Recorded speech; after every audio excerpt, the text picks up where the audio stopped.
श्रीराम दोस्तों, walk with चर्चा में आपका स्वागत। अडानी के पीछे तो डीप स्टेट यूएस से लेकर के इंडिया तक सब जगह लगी हुई है। यहाँ पे उन्होंने अपने लाल जिहाद के कार्यकर्ता राहुल गांधी वगैरह को भी छोड़ रखा है अडानी के बारे में सारी चर्चा करने के लिए कि देश कैसे अडानी के हाथों में बेचा जा रहा है। पोर्ट, सड़क, बिजली सब दे दिया अडानी को। लेकिन ये चर्चा कोई नहीं कर रहा कि भ्रष्ट परिवारों के पास कैसे इतना व्यापक साम्राज्य आ गया। राजनीतिक परिवारों की भ्रष्टाचार पर चर्चा क्यों नहीं हो रही? जब करप्शन के अगेंस्ट बात होनी है तो जो बड़े बड़े लोग करप्शन के अगेंस्ट आए थे, और करप्शन एक बहुत बड़ा रीज़न है भारत की पिछले 60 सालों की प्रगति के ऊपर रोक का। कैसे राहुल गांधी हेरल्ड जैसे 5,000 करोड़ की एसेट्स के स्वामी बन गए? कहाँ से आती है कूट संपत्ति अखिलेश यादव के पास या स्टालिन के पास? क्यों शरद पवार को बताया जाता है बारामती का राजा? क्या है शरद पवार जैसे लोगों की 50,000 करोड़ की संपत्ति का राज? मल्लिकार्जुन खड़गे कैसे 10, 20, 50,000 करोड़ के मालिक बन जाते हैं? क्यों फोर्ब्स और इकोनॉमिस्ट जैसी मैगजीन्स सोनिया गांधी को क्वीन एलिजाबेथ से ज़्यादा रईस बताती हैं? क्या है सोर्स इनकी अकूट संपत्ति का?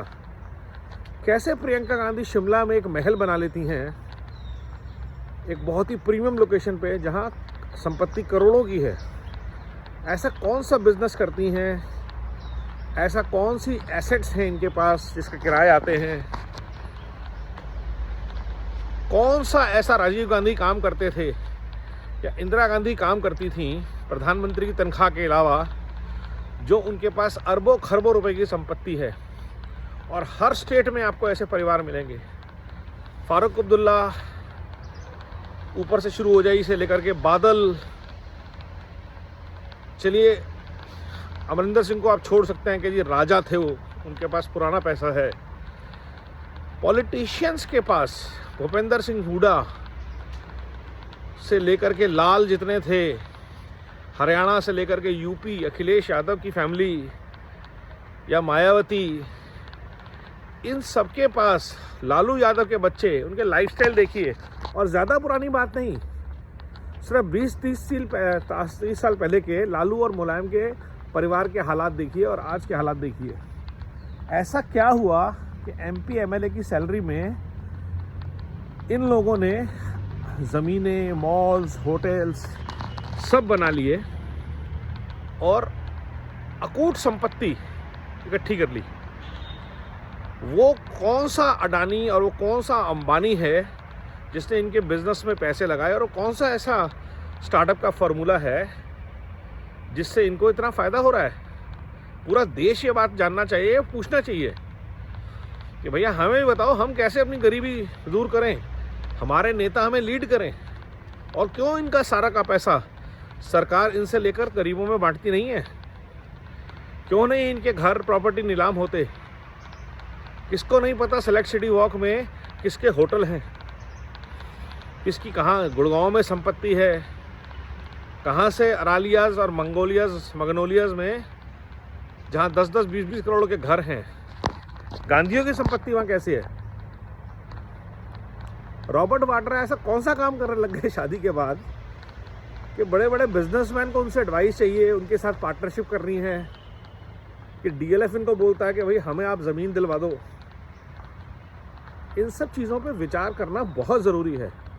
और यही मध्य प्रदेश तक बात जाती है, कमलनाथ से लेकर के दिग्विजय सिंह, आप जहाँ देख लीजिए। गहलोत परिवार राजस्थान का, उसकी अकूट संपत्ति का राज क्या है? गुड़गांव, गाजियाबाद, नोएडा, सब जगह उनकी प्रॉपर्टीज़ हैं। और प्रॉपर्टी डीलर खुल के बोलते हैं कि उनकी प्रॉपर्टी है सर, इसको तो कौन डिमोलिश करेगा, कौन इस पर हाथ डालेगा? और नेताओं को पता है, आई एम सॉरी टू से, बीजेपी के नेताओं को भी पता है कौन सी प्रॉपर्टी किसकी है। तो जब तक ईडी जिस तरह से आजकल छापे मार रहा है, किसी नेताओं की ऊपर छापे क्यों नहीं पड़ रहे? सिर्फ इलेक्शन के टाइम पे कुछ 1-2 करोड़ रुपए मिल जाते हैं, 10, 20, 50 करोड़। किसी नेताओं के शेल कंपनीज के ऊपर चिदम्बरम के बेटे के पैसे का क्या हुआ?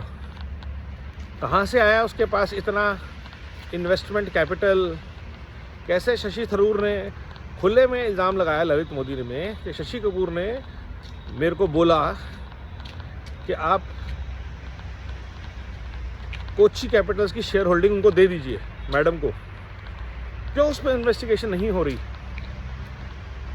बाय ऑल मीन्स सारी ग्लोबल बॉडीज़, सारे कॉरपोरेट्स पे कंप्लायंसेस के लिए प्रेशर डालें, उनको इन्वेस्टिगेट करें।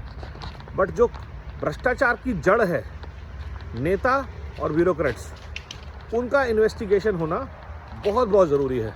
वो कब होगा, कैसे होगा, इसके ऊपर चर्चा होनी चाहिए। भ्रष्टाचार की जड़ पे जब तक नहीं होगा प्रहार, नहीं मिटेगा भ्रष्टाचार। कैसे राघव चड्ढा 2 लाख रुपए साल का आदमी इतनी लैविश वेडिंग कर रहा है, कैसे शीश महल थ्रू पैसा इकट्ठा हो रहा है। भ्रष्टाचार से लड़ने के लिए जिनको भेजा था वो भ्रष्टाचारियों के साथ मिलके लड़ रहे हैं, ये सबको दिख रहा है। तो वक्त आ गया है जब अडानी और मोदी के वो रिश्तों के ऊपर चर्चा की जा रही है, जिसको 20 साल से कुछ नहीं कर पाए, राफेल बोल दिया, ये बोल दिया, वो बोल दिया, तो असली रीज़न पता चले कि क्यों किसान परेशान है, क्यों मुसलमानों तक, गरीबों तक, महिलाओं तक न्याय नहीं पहुंचा, क्यों शिक्षा व्यवस्था नहीं है, क्यों स्वास्थ्य व्यवस्थाएं नहीं पहुंच पाई, कौन खा गया अस्पताल, स्कूल का पैसा, इंफ्रास्ट्रक्चर का पैसा इतने सालों तक, क्यों कॉन्ट्रैक्टर्स ने ब्रिज, हाईवेज नहीं बनाए, वो पैसा किसकी जेब में जा रहा था, क्यों आज तक एक बहुत बड़ा शहर लवासा के नाम से खड़ा है महाराष्ट्र में और अरबों रुपया डूब गया, क्यों नोएडा और गुड़गांव जैसी जगहों पे अरबों रुपए के घर आज तक डिलीवर नहीं हुए हैं। इन सब भ्रष्टाचारों के ऊपर चर्चा होनी चाहिए और ये सारे एक दूसरे से जुड़े हुए हैं। किसका पैसा कहाँ, किसके साथ, कब घूम रहा है, ये इन्वेस्टिगेशन होनी चाहिए। और आज देश में कम से कम 50,000 लोग जेल में जाना चाहिए सिर्फ भ्रष्टाचार के ऊपर, और उनके पास से जो अकूट संपत्ति 5 लाख से 10 लाख करोड़ के करीब मिलेगी आज भी, उस सब का देश के निर्माण के लिए इस्तेमाल होना चाहिए। It should be declare public asset and उसमें वहाँ पे स्कूल्स, अस्पताल खोलिए, उनको डिमोलिश कीजिए, वहाँ पे गरीबों के लिए घर बनाइए। ये डिफेंस कॉलोनी चेक कर लीजिए, गोल्फ लिंक चेक कर लीजिए, जीके चेक कर लीजिए, साउथ एक्स चेक कर लीजिए, वसंत विहार चेक कर लीजिए। यहीं पे आपको कम से कम 10,000 करोड़ की प्रॉपर्टीज़ मिलेंगी। भ्रष्टाचार पे होगा प्रहार, खत्म होगा तभी भारत के लोगों के साथ अत्याचार। वंदे मातरम, नमो भारत, जय हिंद।